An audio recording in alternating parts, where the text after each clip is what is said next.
You may not have noticed, but there is a political campaign going on. And no matter your politics, no matter whether you like any of these guys or not, no matter who you're going to vote for, you've got to feel a little bit sorry for these guys. And for a couple months now, it has been these guys. In Iowa, they've got to be fiscally conservative farmers. In New Hampshire, they've got to be small government libertarians. In South Carolina, they've got to be socially conservative evangelicals. And then in Florida, they've got to be anti-Castro and pro-Medicare. These poor guys, they've got to reinvent themselves everywhere they go. And then they get criticized for waffling. They get criticized for pandering to the voters. At some point, somebody on one of the Sunday morning talk shows is going to say about them, well, does this candidate really stand for anything? Does he have no integrity after all? Or is he just trying to be all things to all people? Wait a minute, didn't we just hear that a minute ago? All things to all people? In the epistle today, Paul says, For though I am free with respect to all, I have made myself a slave to all so that I might win more of them. To the Jews, I became a Jew in order to win Jews. To those under the law, I became as one under the law, although I myself am not under the law, so that I might win those under the law. To those outside the law, I became as one outside the law, though I am not free from God's law, but under Christ's law, so that I might win those outside the law. To the weak, I became weak, so that I might win the weak. Paul says, I have become all things to all people, that I might by all means save some. I do it all for the sake of the gospel, so that I might share in its blessings. So what's going on here? Usually, when we say someone is trying to be all things to all people, that's a way of saying that we think that person is sort of two-faced. That person is insincere, hypocritical, fake. Usually when we say that someone is trying to be all things to all people, we mean that as sort of an insult, a dig. We're saying that this is someone who will do or say anything to get a vote, to make a sale, to get a date. This is somebody that we don't necessarily have a lot of respect for. Someone who will try to be all things to all people is somebody who maybe has no integrity, no core convictions, a weather vane. Well, that doesn't sound like Paul. But Paul is claiming this as something that he's proud of, something to boast of, that he has become all things to all people. So what's going on? Is this just because he's doing it for the sake of the gospel? After he says all things to all people, he says, I do it for the sake of the gospel so that I may share in its blessings. So is this a sort of a ends justify the means kind of thing? If you're doing it for the sake of the gospel, it's all right to be a little bit deceitful? Well, that doesn't sound like Paul either, and that doesn't sound like the gospel. So what's going on here? Well, there are hundreds of books on evangelism out there that will tell you how to grow your church, and a big chunk of them will give you the wisdom that if you try to be all things to all people, you will end up being nothing much to anybody. The common wisdom in evangelism is that you need to concentrate on what you're good at and not try to be all things to all people. You concentrate on the resources you have, the people you have, the needs you see in front of you. You concentrate on what God is calling you to do right here in this place right now, and don't try to do everything. So if you're a church with talented drummers and guitarists, it probably doesn't make sense for you to try to do a Bach Passion Cantata. If you are a church of older people and an aging community, if you're a church in Gulf Coast, Florida with an aging community, it probably doesn't make sense for you to try to do the U2 Eucharist. You could probably do it, but it's probably not playing to your strengths. If you're a huge mega church with jumbotron screens and satellite campuses and teams of dozens of ministers, it probably doesn't make sense for you to try to claim that you are intimate and about close relationships and smallness. You play to your strengths. You don't try to pretend to be what you're not, these books say, because people can see right through that. People can tell when you're being inauthentic. They're drawn to authenticity and can smell fakeness a mile off. So these manuals of evangelism say, play to your strengths. But Paul says he has become a Jew to talk to Jews. He has become a slave to all. He has become a Gentile for the Gentiles. He has become weak for the weak. He has become all things to all people so that he might by all means save some. Well, can't people see through this? 2,000 years ago, couldn't people see through this? Couldn't the Gentiles see that Paul isn't really a Gentile? Couldn't the weak see that Paul isn't really weak? Hasn't Paul read any books on evangelism?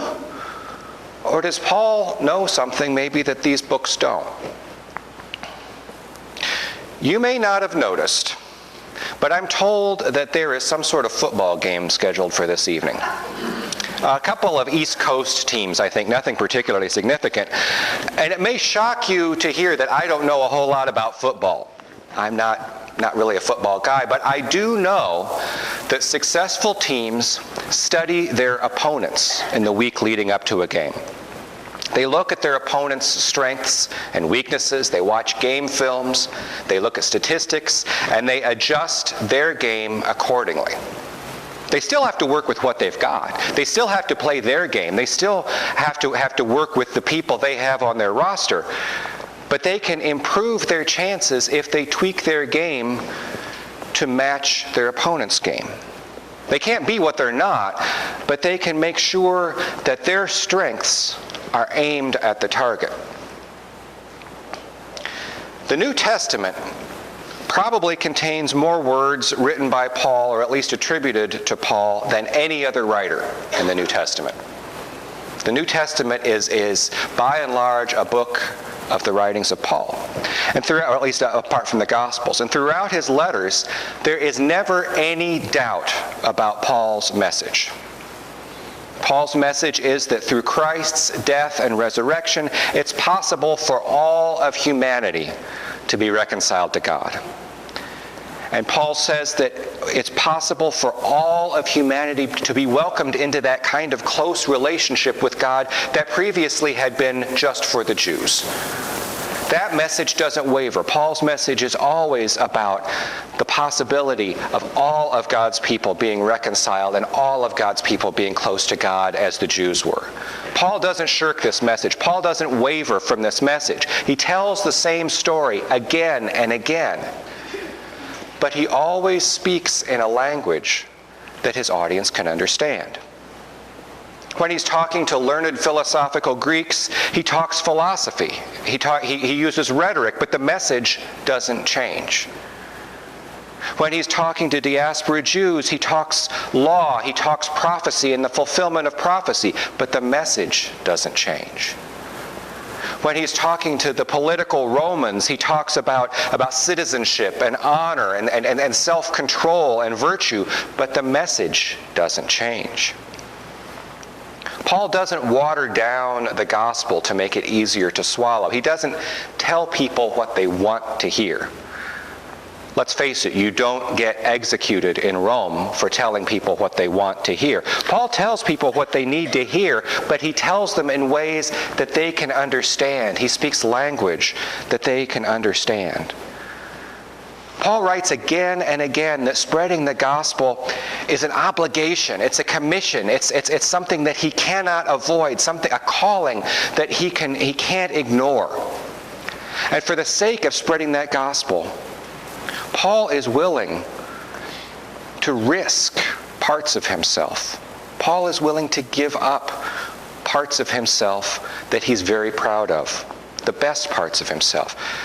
For the sake of the gospel, Paul is willing to give up his rigorous Pharisee piety and go out and mingle and speak with Gentiles.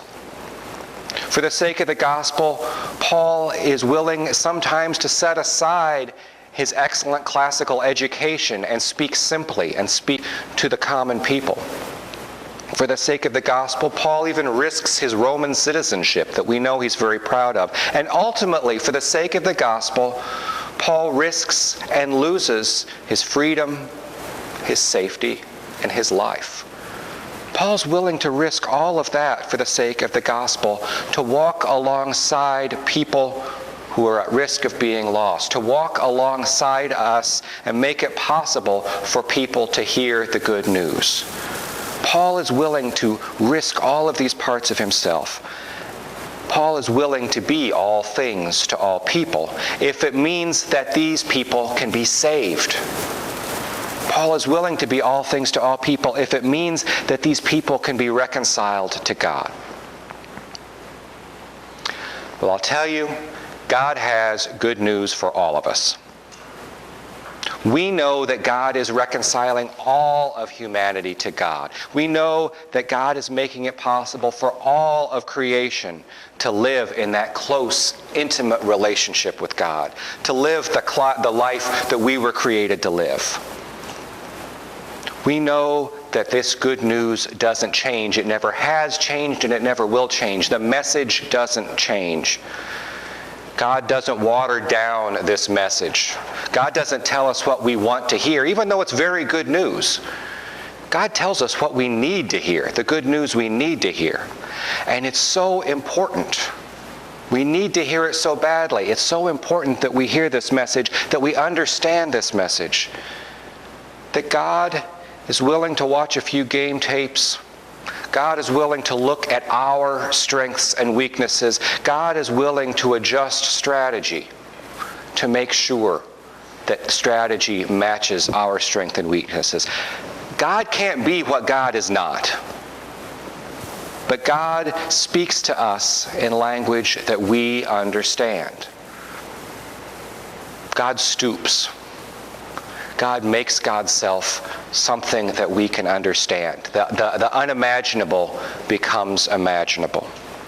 It's so important that we understand this message that God is even willing to risk parts of God's self. God is willing to risk God's holiness, God's changelessness, God's limitlessness, God's omnipotence to become a human being, to walk alongside us, to become one of us. God risks all of that. It's so important to God that we get this message that God ultimately lays down his life in Jesus to meet us where we are, if it means that we might be saved. God is willing to become poor to save the poor. God is willing to become weak to save the weak. God is willing to become vulnerable to save the vulnerable. God is willing to be broken, to be mortal, to be human, to save broken, mortal humans like us. God is willing to become all things to save all people. And for that, thanks be to God. Amen.